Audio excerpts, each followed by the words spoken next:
The call for changes at the Massachusetts Department of Children and Families is growing stronger, even as Governor Charlie Baker lays out his plans for reform. This all follows multiple high-profile failures at the department, some of which led to the deaths of young children in the DCF system, like 2-year-old Bella Bond, known for months after her body was found as baby doe, and 2-year-old Evelina Conway Coxon, who died while she was in foster care.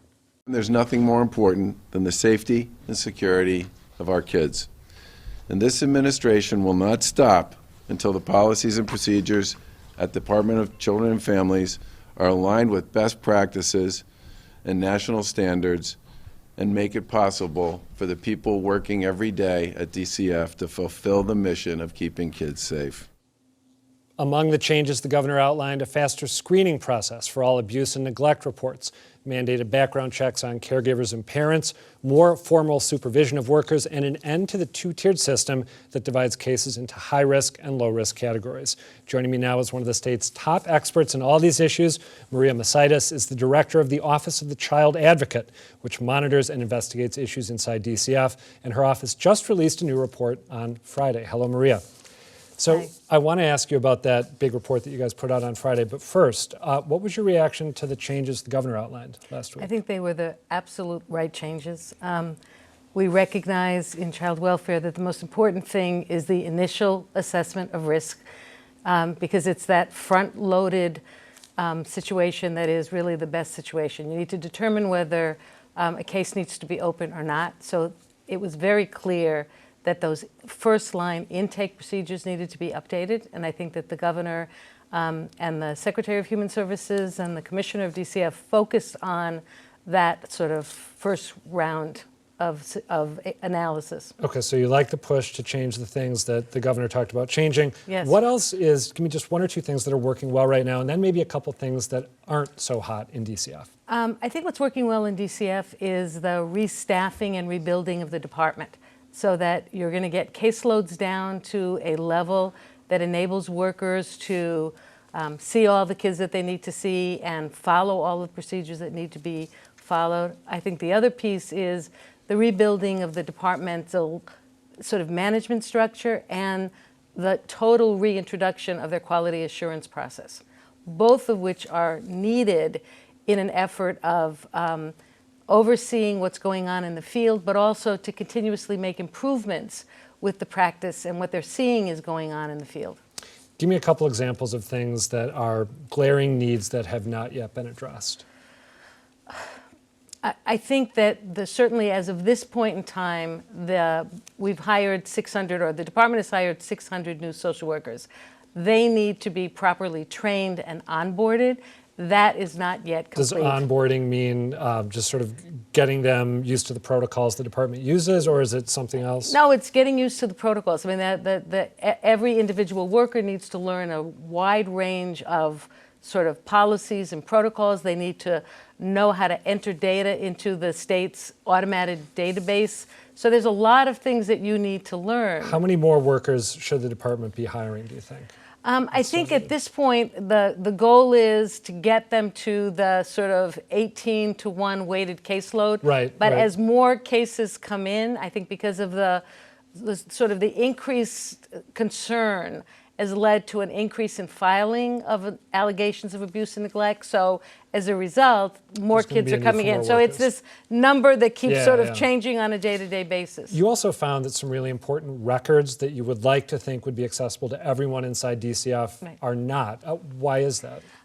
There's sort of two problems with records. Medical records at this point are kept in multiple locations, and our strong recommendation was that all medical records need to be kept on this automated database, because that's the only thing that's accessible on a 24/7 basis.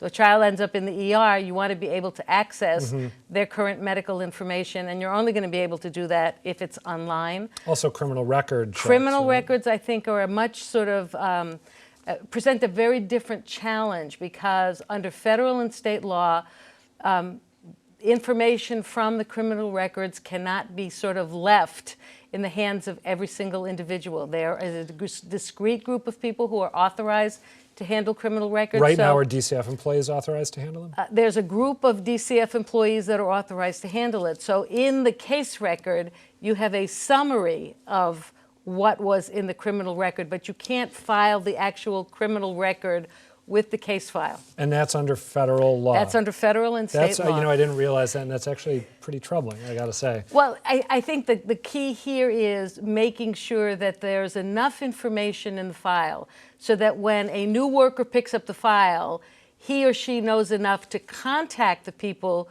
who actually are holding the detailed information, and that there's a protocol in place that requires that contact, so information that they need, they can have. You just can't keep the full copy in the electronic file.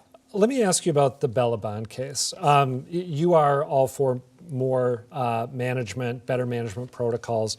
Governor Baker clearly is too. But in your report on the Bellabon case, you found that people were cutting and pasting information into reports on her situation, including information that actually predated her birth. And I have to say, when I heard that, I thought to myself, that's not about someone not having enough sort of managerial guidance, or that's not about a lack of explicit protocols. That's about someone who just flat out failed to do their job and put a kid at risk. Isn't that just someone who didn't do their job the right way? Can that really be blamed on, say, you know, excessive caseloads or a lack of managerial guidance? I think there's two things there. Bringing in the family history from a prior DCF file is not inappropriate. You're not going to rewrite the history. The history is a static history of what the detail of the family history is. So bringing that into a case file is absolutely appropriate. I think what it needs to do is be properly labeled that we took this case information from, in Bellabon case, from a 2006 investigation. But then if you bring it in from a past case file, and pardon me, I'm obviously not a social worker, a child welfare worker, but if you bring it in from 6 or 7 years ago, you have no idea if the truths contained in that information are still, they still hold up, right? Well, the history, the family history certainly doesn't change, but you need to sort of indicate that that happened 6 years ago so that someone is sort of aware that there may be inaccuracies because you're not the person who actually took that family history. Okay, so that was one point, that some information is usable. In now, what was the other one? Bellabon's case, it was clear that there was not current contact with collaterals, people who were working with her, and that the information was not properly updated. There was just not enough current information in the Bellabon situation for the social workers to assess whether that child was at risk. What has happened to the individuals who failed to make that contact? My understanding is that that the department is actually looking into those two workers, and I have to leave it to the governor's office to inform you as to whether any disciplinary action is going to be taken. Well, let me ask you, as the child advocate, should disciplinary action be taken in a case like that, where the contact isn't made and a child ends up dying? I think that if you do not do a thorough job, then that raises questions regarding whether that case was handled appropriately. But I have no way of knowing why those additional contacts were not made. Okay, one more question for you. I'd like to have 10 more minutes with you, but I don't.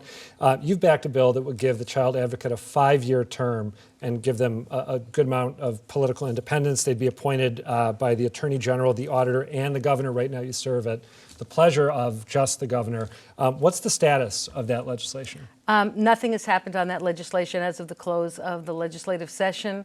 I think that there is interest, particularly around making sure that the child advocate is free to say what they need to say. I do want to say that I certainly would never have taken this job if I thought that my ability to offer my recommendations would in any way be compromised, and they certainly have not been. That was my next question. All right, Maria Masitis, thank you very much. Thank you.